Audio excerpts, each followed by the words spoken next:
Maritime Made is presented by Nova Scotia Business Inc., helping businesses across the province grow through export. For more information, novascotiabusiness.com. Hats, mittens, blankets, and comforters. Wool is one of nature's wonder materials and has many uses, from clothing to art. Wool is often overlooked as a material, yet offers many unique qualities. Not only is it cozy, quick-drying, and mold and dust mite resistant, but it also looks nice. Until recently, due to its low value and the expense of professional shearing and trucking to a depot, many sheep farmers simply discarded their wool or burned it in their fields. Woolies of Upperbrook Farm and Harmony Woolen Mill in central North River, Nova Scotia, has taken it upon themselves to try and add value to Nova Scotia's stock of wool and keep the age-old wool mill traditions alive. Not only does the farm breed North Country Cheviot sheep, but they also use their wool to make Woolies comforters, some of the warmest and most luxurious comforters you'll find. In fact, the Mathewson family has been raising sheep for almost 50 years.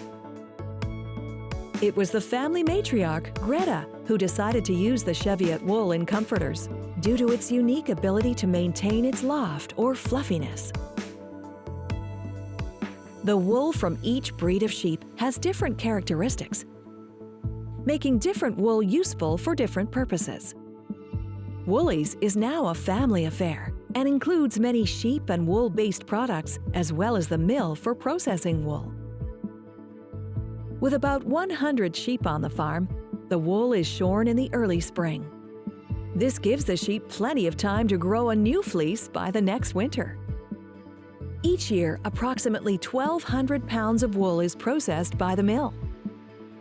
Some is from their own sheep, while some is from other sheep farmers in the area. Most of the wool is stored in large, breathable bags until it's needed. Freshly shorn wool is both dirty and contains a waxy substance known as lanolin. The lanolin helps keep the sheep dry, but needs to be removed for production. First, the wool is placed in a large wire drum called a tumbler. The tumbler, which pulls the wool apart and helps remove the larger pieces of dirt and debris, takes about 12 minutes. Once tumbled, the wool is loaded into an industrial wool washer. The washer uses hot water, usually between 65 and 75 degrees Celsius, depending on the sheep breed, to remove both the dirt and most of the lanolin. Each batch is weighed first to ensure the washer is balanced, then soaked and washed for about 4 hours. The washer holds roughly 6 pounds of wool at a time. This particular washer doesn't agitate the wool, as this would cause some wool to shrink and felt. Once washed, the wool is laid out on a drying rack to dry for about 24 hours. As you can see, there is a lot of dirt in unwashed wool. Next, the dry wool is moved to the picker. The picker uses large spikes on a rotating drum to pick out remaining pieces of debris from the wool. The picker then spits out the wool at the other end like a cloud. The wool is now ready for carding. Carding lines up the fibers in the wool, which makes it easier to use. Small-scale wool farmers often card their wool by hand, which is very time-consuming and laborious. The mill uses a cottage industry fiber mill built in PEI. The wool is loaded onto the carder in small, weighed-out batches. As the wool feeds into the mill, rotating drums comb the wool so that all the fibers are facing the same direction. Here we see the wool being formed into a bat. These bats will be used in the final comforters. A roving machine can also be used to twist the wool into thick strands. Roving can then be spun and used for knitting blankets, socks, hats, and other items. Once the carding is complete, the wool bats are set aside until needed. Here we see the difference between the original shorn wool and a cleaned and carded bat.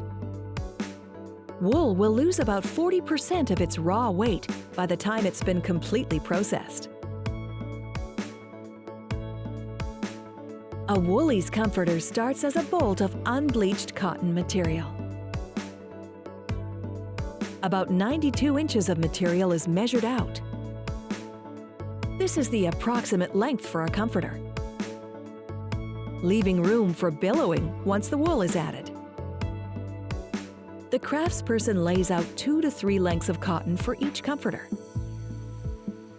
These will then be sewn together to make the casing. Casings are sewn as king, queen, double, or twin sizes. The lengths of cotton are sewn on 3 of the 4 sides, making a bag that will then be filled with the wool batting. Each comforter is filled with anywhere from 3 to 10 pounds of wool batting, depending on the customer's size and weight preference. Filling the bag is not an easy task and requires patience on the part of the craftsperson. Once the cotton bag is half full, the craftsperson measures a 4-inch grid, placing pins at each segment of the grid. Once the pins have been placed, wool yarn is sewn at each pinpoint to secure the wool bat in the cotton bag. Hundreds of threads are knotted into the comforter to secure the bat. This part of the process is done completely by hand and can take up to 12 hours to complete. Once the last knot has been tied, it's time to sew up the bag. Once completely sewn on all 4 sides, the label is attached. The comforter is finally folded and is now ready to be sold to the customer.